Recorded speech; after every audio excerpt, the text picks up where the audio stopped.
Le 12 décembre, à Paris, se tenaient les trophées business de la COSEF.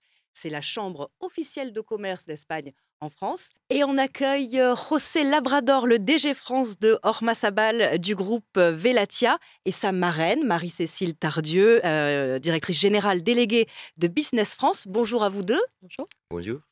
Peut-être un mot en introduction, José Labrador, pour présenter Ormasabal, un acteur de plus en plus important dans le secteur des réseaux électriques.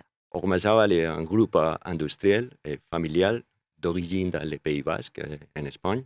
Nous avons une expérience de plus de 50 ans dans le secteur électrique. Donc aujourd'hui, nous sommes présents dans tout le monde, donc, plus de 50 pays, avec une équipe de 2500 collaborateurs. Marie-Cécile Tardieu, pourquoi est-ce que Business France a choisi de soutenir ce prix, en particulier celui de l'investissement? C'est en relation avec votre désir de soutenir justement l'attractivité, l'export, c'est dans l'ADN un peu de Business France? Bien sûr, Business France accompagne l'internationalisation de l'économie française. Donc, nous aidons les entreprises françaises à exporter et puis nous accompagnons les investisseurs étrangers qui ont des projets en France.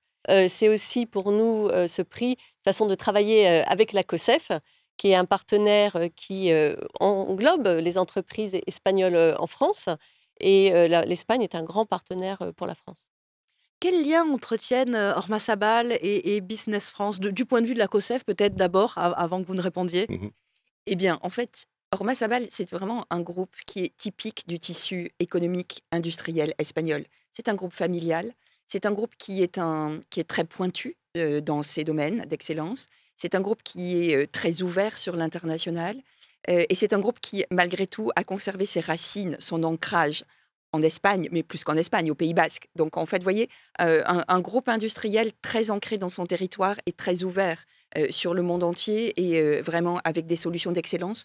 Donc, c'est cela que nous avons voulu récompenser, en fait, en mettant en lumière Ormasabal avec Business France. Merci à vous deux.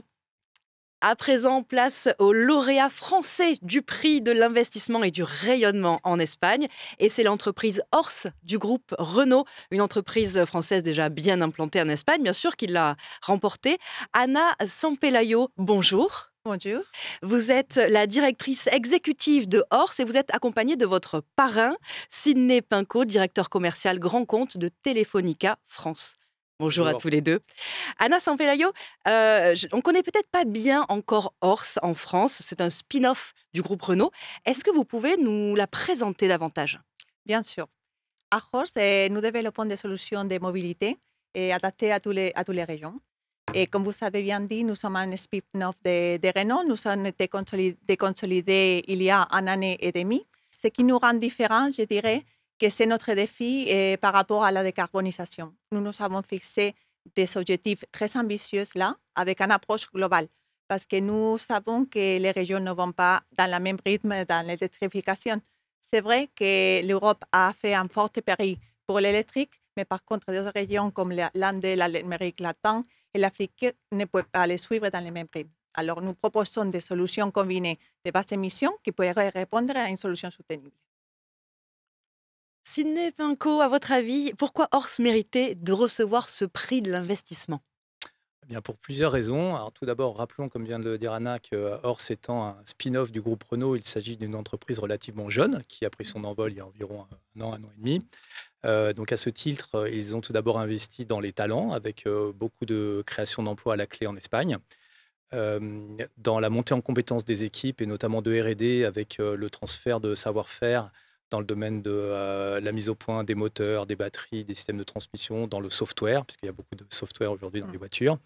La deuxième raison tient autour de l'investissement dans l'innovation technologique, puisque Ors conçoit des moteurs à faible émission utilisant des carburants alternatifs décarbonés tels que l'hydrogène, les biocarburants, etc. Et la dernière raison tourne autour de l'investissement dans la sphère socio-environnementale avec la recherche d'efficience énergétique et l'investissement dans l'économie circulaire. Christine Allard, c'était important de mettre l'industrie automobile à l'honneur dans ces trophées COSEF 2024. Oui, c'était important. C'était important déjà de récompenser Horse, qui est vraiment absolument exemplaire dans cette transition vers une mobilité plus propre, décarbonée. Mais c'était aussi important de souligner qu'en Espagne, nous avons un écosystème autour de l'industrie automobile qui est vraiment très puissant. Nous avons des constructeurs qui sont implantés en Espagne depuis des décennies. Nous parlons de Renault avec Horse, mais il y a bien sûr Seat, Stellantis, enfin, voilà, des grands constructeurs qui sont implantés en Espagne et du coup qui ont agrégé autour d'eux tout un écosystème de fournisseurs, de sous-traitants, tout un écosystème aussi dans la formation des talents pour avoir en fait une main-d'œuvre qui correspond à leurs besoins. Donc tout cet écosystème autour de l'industrie automobile est extrêmement important. Merci à vous.